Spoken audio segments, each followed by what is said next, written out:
BNR gold and diamonds తరుగు తక్కువ బంగారం ఎక్కువ. ఇప్పుడు మన వైజాగ్ లో జూలై 24న గ్రాండ్ ఓపెనింగ్.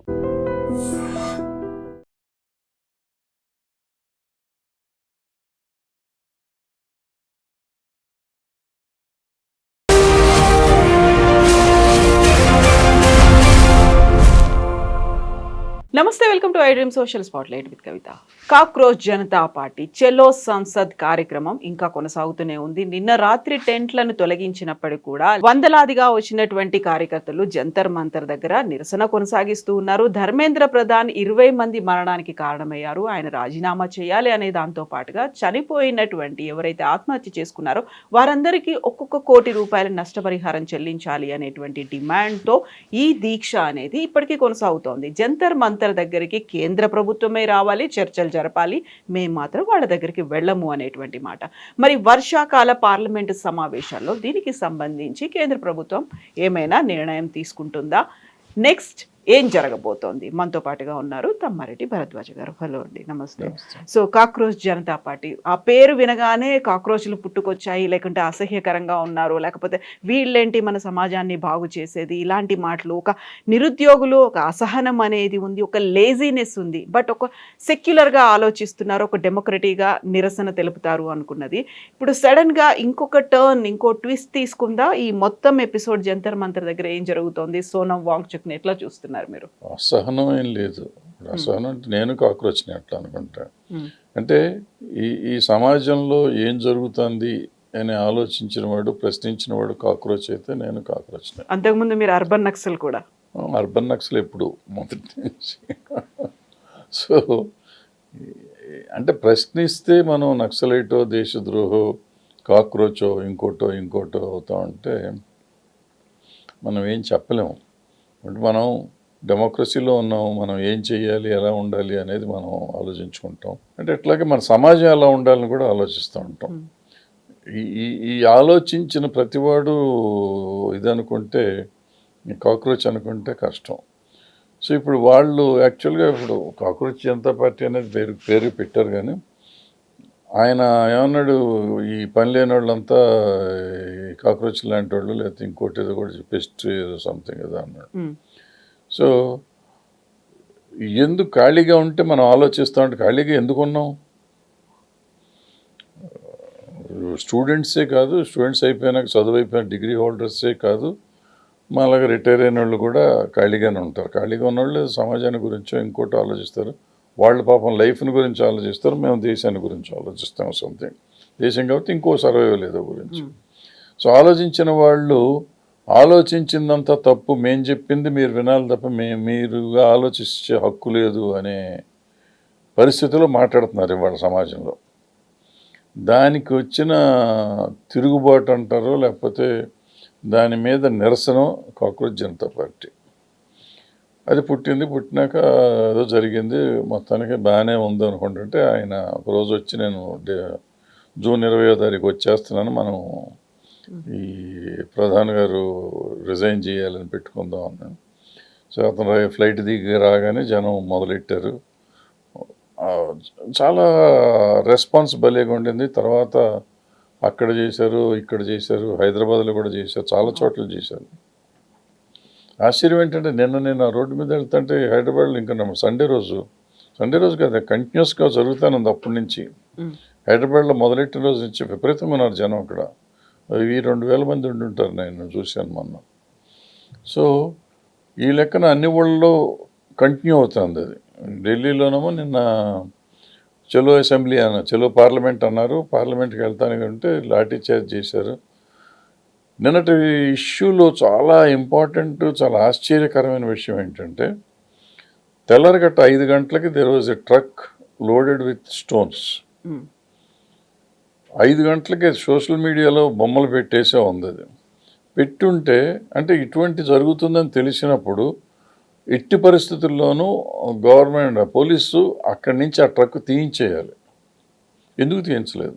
పీస్ఫుల్ గా జరుగుతాయి అనుకుంటున్నప్పుడు అవన్నీ అక్కడ ఎవరు అరేంజ్ చేశారు అనేది కూడా. రాళ్ళు ట్రక్కు 3 గంటలకు వచ్చి అక్కడ పెట్టారు. ఇంకో పనికిరాని కారు కూడా ఒకటి 3 తర్వాత వచ్చి పెట్టారు. ఒకటి దెబ్బ పగిలిపోయిన కారు ఒకటి తీసుకొచ్చి పెట్టారు. ఎందుకు పెట్టారు? ఎవరు పెట్టారు?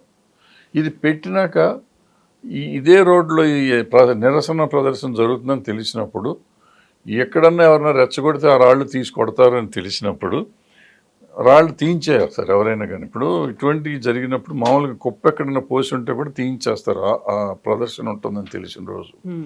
ఈ ట్రక్కు పనిమాల తెచ్చి ఎవడో పెట్టినవాడు యువతలోడు అయి ఉండొచ్చు, అవతలోడు అయి ఉండొచ్చు, ఎవరైనా అయి ఉండొచ్చు. అది పోలీస్ డ్యూటీగా దాన్ని ఎందుకు తీయించాల? దీనికి ఎవరు సమాధానం చెప్పట్లేదు, ఎవరు ఆలోచించట్లేదు.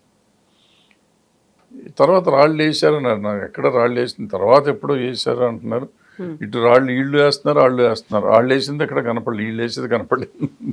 పోలీసులకి దెబ్బలు తగిలి, వీళ్ళకి దెబ్బలు తగిలి, బట్ విపరీతంగా భయంకరంగా లాఠీ చార్జ్ చేశారు, పిచ్చి పిచ్చిగా కొట్టారు జనాన్ని.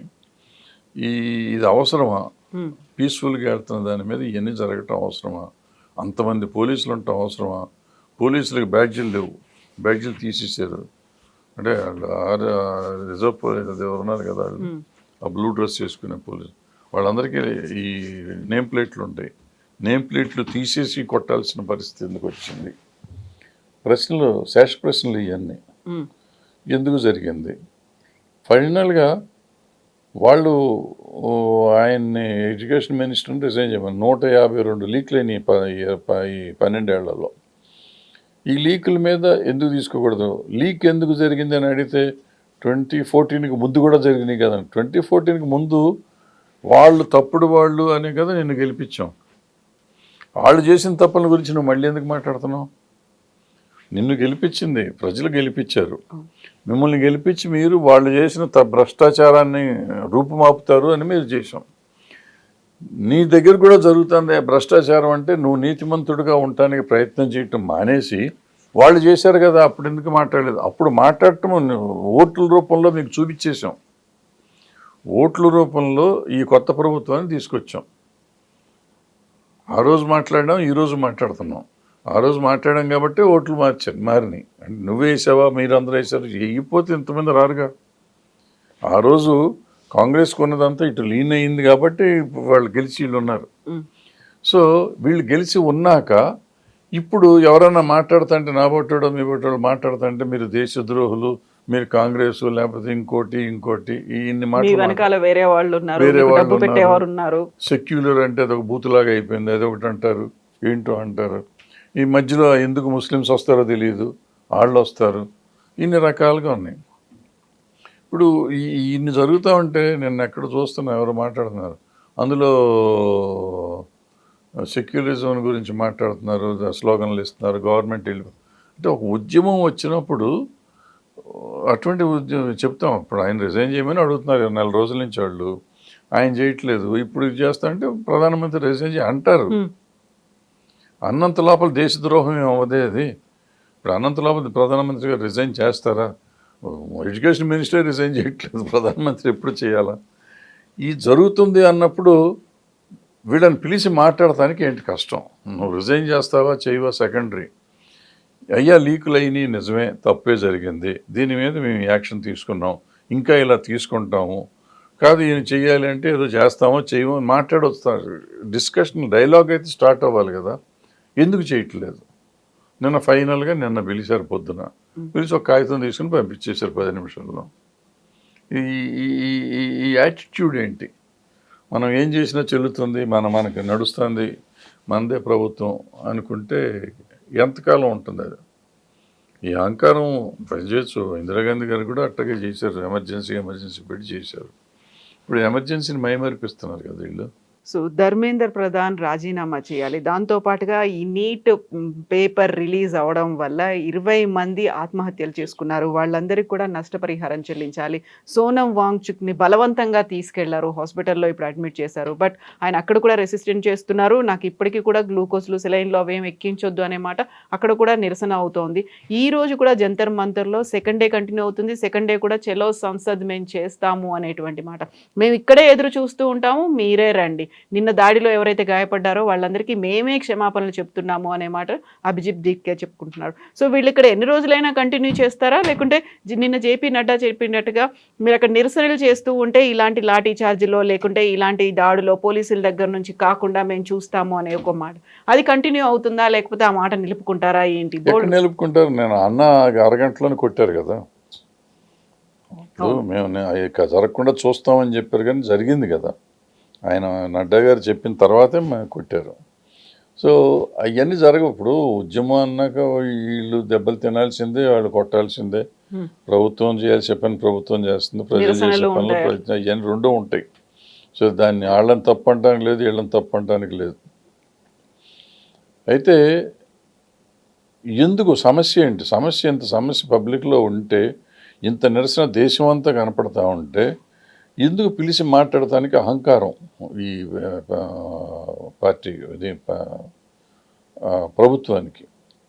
పిలిచి మాట్లాడవచ్చు కదా. పిలిస్తే ఏం పరువులేం పోవు. మనం ప్రజలతో ఎన్నుకోబడ్డ ప్రభుత్వం అది.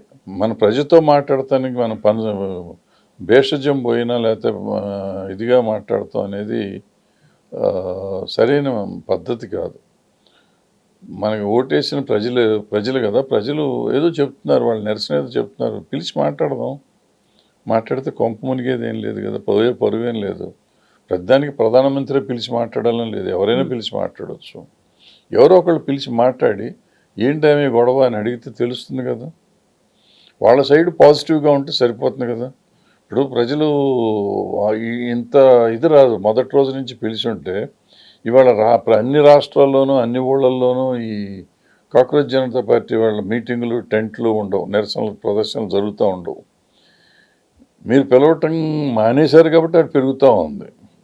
మనం పెంచుతున్నాం, వాళ్ళే పెంచుతున్నారు వీళ్ళని. వీళ్ళ బలాన్ని పెంచుతుంది ఎవరంటే ప్రభుత్వమే. పెంచినప్పుడు సమాధానం చెప్పాలి, ఏదో ఒకరోజు చెప్పాల్సింది తప్పదు. ఇప్పుడు కాక్రోచ్ జనతా పార్టీ చేస్తున్నటువంటి ఆందోళనకి మద్దతుగా సినీ నటులు వస్తున్నారు, కొంతమంది యాక్టివిస్టులు వస్తున్నారు, కొంతమంది పార్టీ లీడర్లు, ఎంపీలు వీళ్ళందరూ అటెండ్ అవుతున్నప్పటికి కూడా అది ఇంటెన్సిటీ పెంచుతోందా, లేకపోతే ఈ ప్రభుత్వం కదిలి వచ్చేలా జరగాల్సినటువంటి ప్రయత్నాలు ఇంకా జరగట్లేదా? అంటే ఇంటెన్సిటీ పెంచుతుంది, బట్ ప్రభుత్వం రావాలని ప్రభుత్వంలో ఉండాలి. అది చిత్తశుద్ధి ప్రభుత్వానికి ఉండాలి. ఇప్పుడు వాళ్ళు ఎవరో పనికిరాని వాళ్ళు, వాళ్ళ దేశద్రోహులు, వాళ్ళు లేకపోతే పాకిస్తాన్తో సంబంధం ఉంది, ఈ ఈ ఈ సమాధానాలన్నీ ఎందుకు చెప్తున్నారు? పిలిచి మాట్లాడవచ్చు కదా. ఎందుకు వాళ్ళ మీద ఏదో ఒకటి ఆపాదిస్తున్నారు? మీరు ఆపాదిస్తున్నారు, వాళ్ళకి ఉందో లేదో మనకు తెలియదు. పిలిచి మాట్లాడండి, ఏదన్నా ఉంటే ప్రూవ్ చేయండి, లేదా లోపల వేసేయండి, ఎవరు వద్దనలా. ఇప్పుడు బట్ ఎప్పుడైతే అసలు డైలాగే లేదంటున్నారో పోతుంది. సరే వీళ్ళందరూ రావటం ఇప్పుడు ఎంత అన్ఫార్చునేట్ అంటే అపోజిషన్ పార్టీస్ మాట్లాడవు జరుగుతుంటే, ఎంత జరుగుతుంటే. లేదా మీడియా టోటల్గా మీడియా సైలెంట్ అయిపోయింది.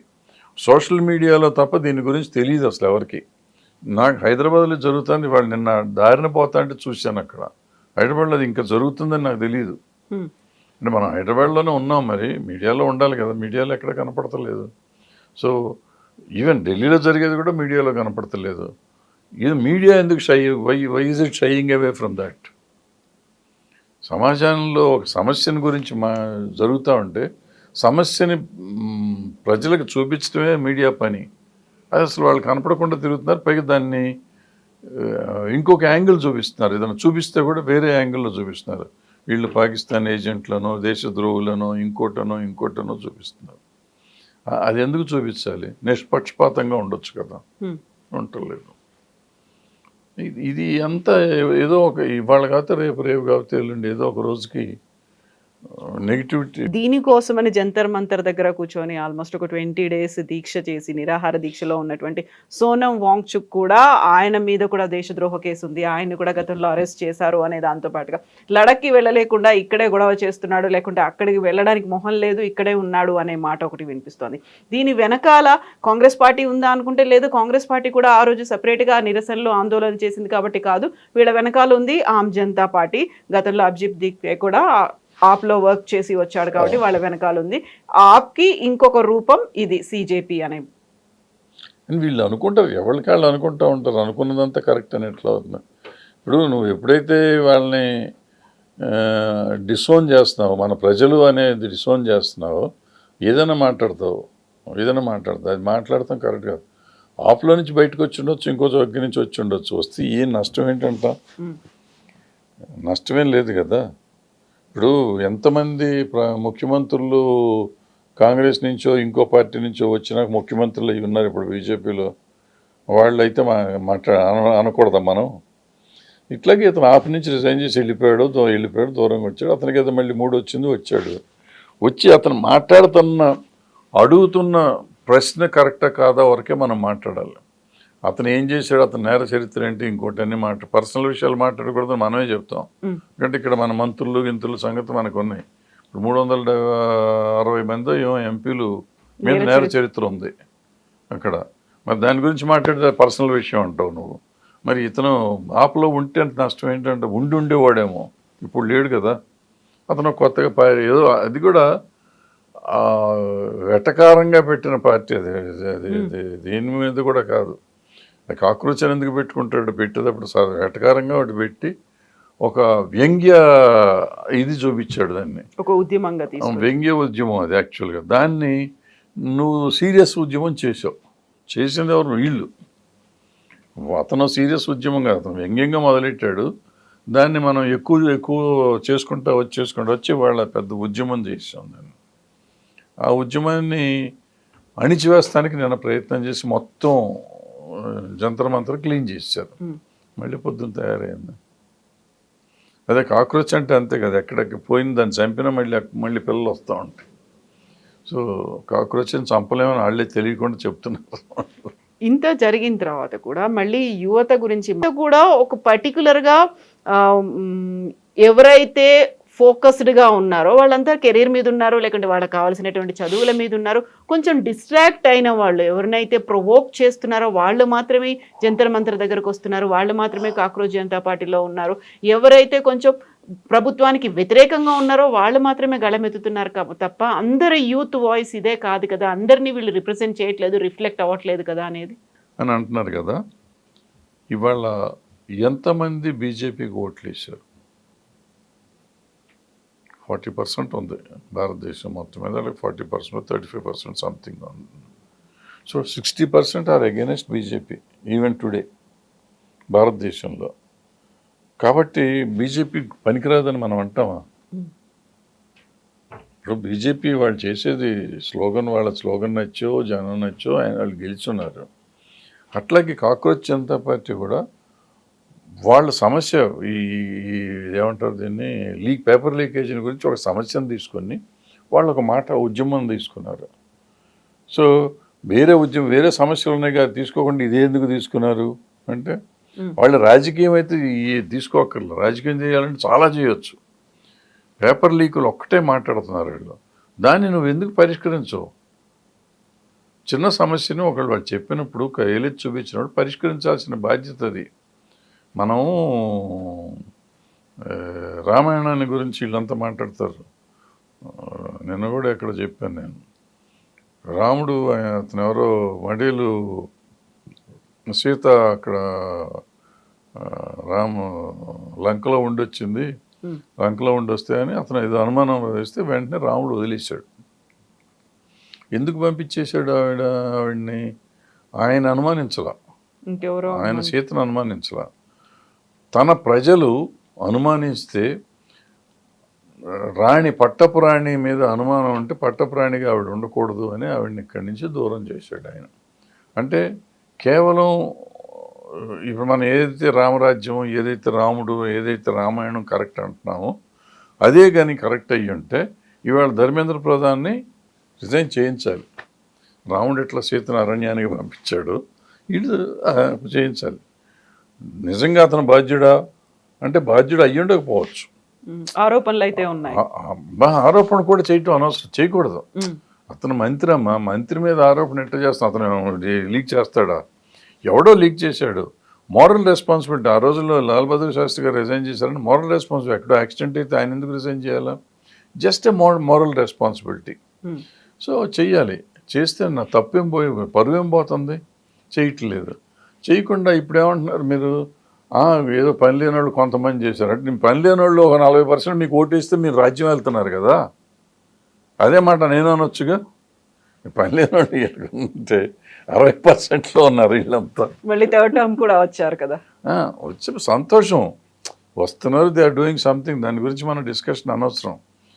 ఎప్పుడైతే మనం ఈ పర్సంటేజ్లు లేకపోతే మీ దగ్గర ఎవరున్నారు మా దగ్గర ఎవరున్నారు మాట్లాడితే ఈ పర్సంటేజ్ లెక్కేసుకుంటే ఎప్పుడూ మైనారిటీ గవర్నమెంటే ఉంటుంది దేశంలో. ఈ మైనారిటీ రాజ్యాన్ని వెళ్తున్నప్పుడు ఎదుటివాడిని మైనారిటీ అనే హక్కు నీకు ఎక్కడ ఉంది? నా ఉద్దేశం ఉంది అది. సో ఇప్పుడు ఇది నెక్స్ట్ మళ్ళీ ఎటువైపు టర్న్ తీసుకుంటుందని అనుకుంటున్నారు? ప్రాపర్ గైడెన్స్లోనే వెళ్తున్నారా? వీళ్ళకి గైడ్ చేసే వాళ్ళు లేకుంటే ఒక పెద్దలో అడ్వైజర్స్ అలాంటి వాళ్ళు ఎవరైనా ఉన్నారా? అంటే రాజకీయంగా పెద్దవాళ్ళు కానీ లేకపోతే ఏదన్నా ఉంటే ఈ టర్న్ చాలా అగ్లీ టర్న్ తీసుకుని ఉండేది ఈ పాటికే. ఐ డోంట్ థింక్ ఎవరు లేరు, పెద్ద వీళ్ళు కంట్రోల్డ్గానే వెళ్తున్నారు ఉన్నవాళ్ళంతా. ఎందుకంటే దట్ వాజ్ హెవీ క్రౌడ్ నిన్న. అంత జనం ఉండి చాలా తక్కువ జరిగింది అది. యాక్చువల్గా పోలీస్ సైడ్ నుంచి ఎక్కువ ఉంది కానీ వీళ్ళ సైడ్ నుంచి చాలా తక్కువ ఉంది. పోలీస్ సైడ్ నుంచి వచ్చినాక కొంత ఉంటుంది అది. ఎందుకంటే ఇప్పుడు నేను ఇందాక చెప్పినట్టు ఆ ట్రక్ ఎందుకు వచ్చింది దానికి ఎవరు సమాధానం చెప్పరు.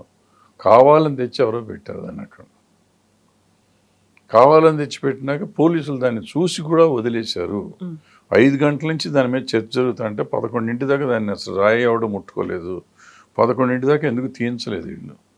5,000 మంది పోలీసులు అక్కడ ఉన్నారు, దాన్ని చూశారు. దాన్ని అక్కడి నుంచి ఆ ట్రక్కుని తీయించేయచ్చు కదా. పోలీసు తెలుసుకుంటే డ్రైవర్ లేకపోయినా కానీ ఇది పెట్టి లాక్కి వెళ్ళిపోవచ్చు కదా. నేను చేయలేదంటే దాని అర్థం ఏంటి?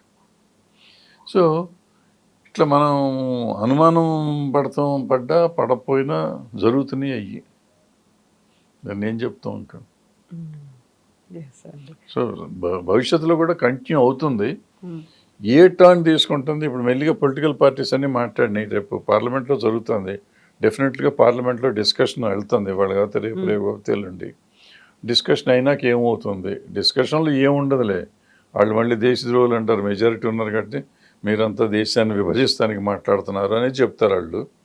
వీళ్ళు వినేసి ఊరుకుంటారు, అంతకంటే సరిగ్గా చర్చకు వస్తుందా? అప్పుడైనా ప్రధానమంత్రి స్పందిస్తారా? ఆన్సర్ ఏమైనా? ప్రధానమంత్రి నాకు తెలిసి స్పందించరు. ఎందుకంటే ఆ రోజు మిజోరాం అప్పుడు స్పందించారా, ఇప్పుడు స్పందిస్తానికి? ఎప్పుడు స్పందించరు, ఆయన అవసరం లేదు.